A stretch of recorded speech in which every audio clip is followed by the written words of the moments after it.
खासदार धनंजय महाडिक यांनी संसदेच्या अधिवेशनात कोल्हापुरी चप्पल उद्योगाच्या सुरक्षा आणि प्रगतीविषयी विधेयक मांडलं आहे।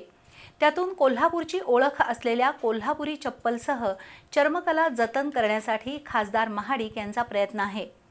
चर्म उद्योगातून स्थानिक कारागिरांच्या उपजीविकेची सुरक्षा निश्चित करण्यासाठी हे विधेयक महत्त्वपूर्ण आहे। सध्या नवी दिल्लीत संसदेचं अधिवेशन सुरू आहे। त्यामध्ये खासदार धनंजय महाडिक यांनी एक महत्त्वाचं विधेयक मांडलं।